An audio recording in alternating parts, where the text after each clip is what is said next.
Hello friends, this video is based on Vedic astrology aimed for the Aries natives, those who have calculated their birth sign based on Vedic astrology. I am Widanelage. The Sun transits on 16th November from the 7th house to the 8th house of Aries people. The Sun was in debilitated state over a month's period in the 7th house. 7th house resembles the marriage or the married partner. The 7th house also resembles the people who are not legally married but living together for a long time. Also for the people who are expecting to be married. So the debilitated Sun in the 7th house means that influences negatively for all those matters resembled by the 7th house. The debilitated Sun was there in the 7th house from the mid of October.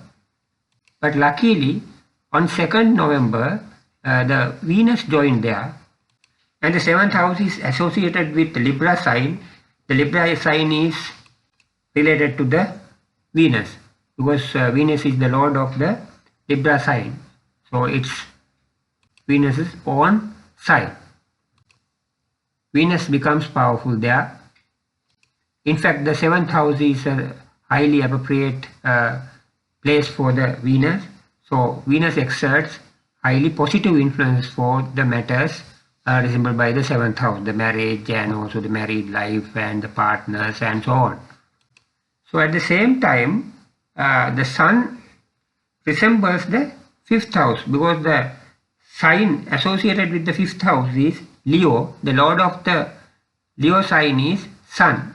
So Sun represents 5th house, the matters resembled by the 5th house. 5th house resembles a person's education or children and also the love affairs. For all those things, the debilitated Sun in the 7th house exerts malefic negative influences. But the Ketu is in the 5th house in long run. The Ketu supports education, but it doesn't support the love affairs and also the children of Aries ascendants.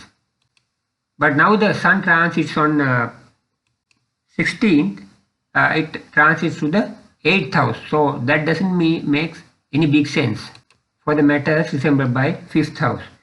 Because the 8th house is the worst house of any horoscope, which resembles setbacks and also the agonies, losses, sorrow, even the life-threatening situation and also the death and also lifespan.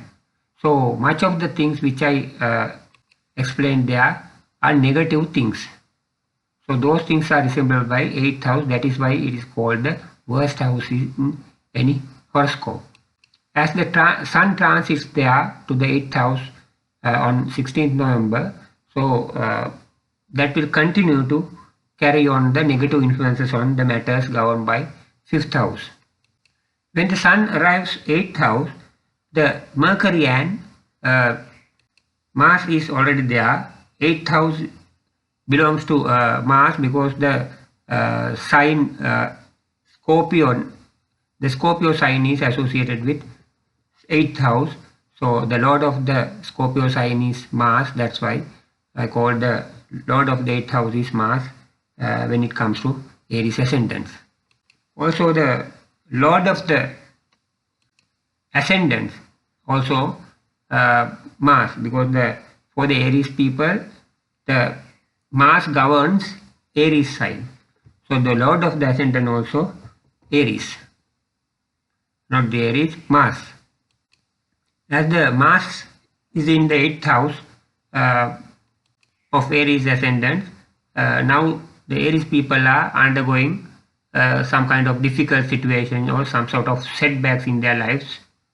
Mercury is the lord of the 6th house and 3rd house, which resembles illnesses and the enemies and also the courage and activeness and the proper functioning of the organs of your body,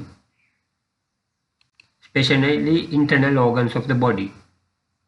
As the Mercury is in the 8th house, which is the worst house in the horoscope, so the negative influences are affecting for those matters resembled by the 6th house and the 3rd house. Also the Mercury in retrograde state, and on 27th November it will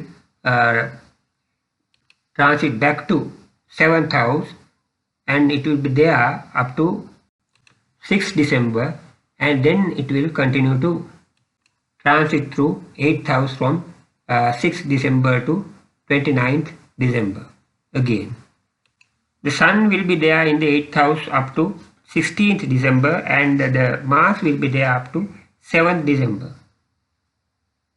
Then the Mars will move to the 9th house. Movement of Mars into the 9th house on 7th December is a plus fact. It's positive movement, because the 9th house is the place which resembles luck and fortune. So as the Lord of the Ascendant, when the Mars arrives the 9th house, it will bring some kind of luck and fortune to your life, some kind of relaxation comparatively to your life. But the Sun will continue to stay there in the 8th house up to 16th December, and then it will continue to move to 9th house on 16th December. That is also a plus sign, because Sun in 9th house means it will reduce much of the negative influences to your life which the Sun had exerted, and the Mercury will leave there the 8th house on 29th December. The Sun in the 8th house from 16th November to 16th December will bring you negative influences like legal issues and illnesses, and also some kind of like threatening situations to your life. So you have to be careful when the Mars and Sun are together with Mercury when they are in the 8th house, because that will bring kind of light threatening situations and also kind of troubles which I explained you earlier. So at least up to the end of December, you have to be careful. You have to take care of your safety and security, and also you have to be cautious on the other matters which I explained earlier. When the Sun leaves the 7th house on 16th November, then the Venus will be there alone from 16th November to 26th November in the 7th house.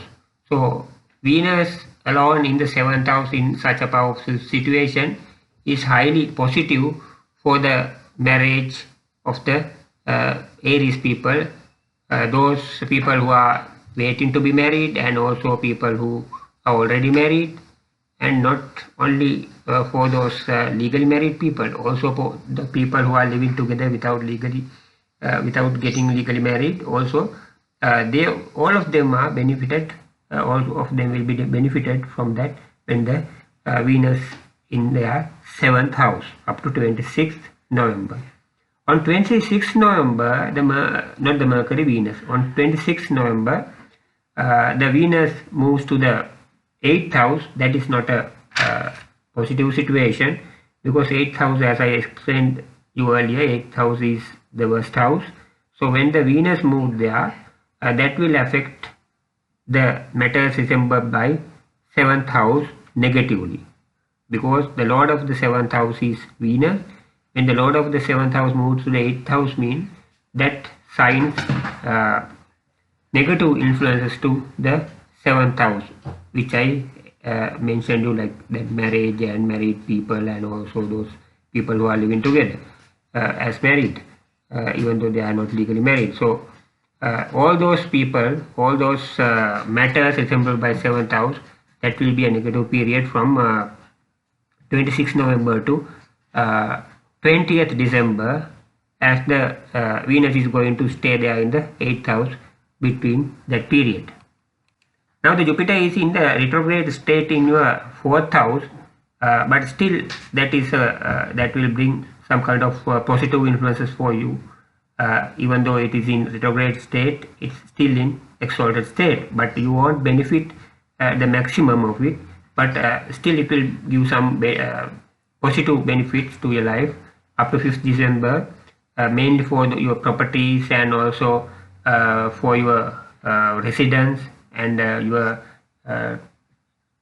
lifestyle and living standards. That will be those will be benefited from the Jupiter. And not only that, Jupiter aspects many of the houses like first house and 10th house, 7th house, so that will ease some of the pressure of you, especially when those matters related to those houses, lagna bhav and 10th house and in fact 7th house, and that also can aspect the 8th house, the worst house of the horoscope. As the Jupiter aspects the 8th house, it will ease some of the negative influences of 8th house. It will reduce some of the negative influences of 8th house. So in such a way, Jupiter helps you. Jupiter will be there in the 4th house up to 5th December, and then it will enter to the 3rd house because it's moving backward because it's in retrograde state. The Rahu or the North Node in your 11th house benefiting you for your income in long run, because the North Node in the 11th house means is the best position for North Node, also called Rahu. That will bring you that sudden fortunes like lottery wins and the much awaited gains might come, economical gain, financial gain, so you will be benefited from them as the Rahu or North Node in your 11th house. So this is the common reading for Aries ascendants when it comes to this sun transition. But to get more accurate and more personalized reading, you have to submit your birth chart or your horoscope to an astrologer and get the consultation, and you will get the recommended remedies for your malefic influences also, because your birth chart resembles that exact positioning of planets and their aspects and much more things about yourself. So that is a kind of screenshot at the night sky, how the planets were positioned in the sky at that particular time when you were born. So that is very important. So to get a more accurate and personalized birth chart reading, you have to refer your birth chart to an astrologer. So you can change your destiny. So because this is not a fixed destiny, your horoscope shows your past facts and your weaknesses and your abilities and inabilities and the negative and positive things to come ahead in your life. So when you learn them early, when you know them early, you can prepare early and work towards a plan and achieve success. You can change your destiny. So you can change more negative things in your destiny in such a way using the light of astrology. Have a nice day.